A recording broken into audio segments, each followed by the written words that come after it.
এই গরমে মানুষের জনজীবন অতিষ্ঠ হয়ে যাচ্ছে।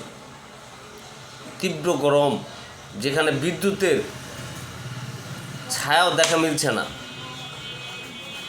এই সময় আমাদের কিছু কাজ করতে হবে। বেশি বেশি পানি পান করতে হবে। রোদে বের হলে টুপি অথবা ছাতা ব্যবহার করতে হবে। হালকা ও সুতি কাপড় পরিধান করতে হবে। শিশু এবং বয়স্কদের খুব বেশি যত্ন নিতে হবে এবং অপ্রয়োজনে দুপুর 12টা থেকে 3টা পর্যন্ত ঘরের বাইরে কম যাওয়া। সতর্ক অবস্থায় থাকবেন এবং এই গরমে মানুষের হিট স্ট্রোক হয়ে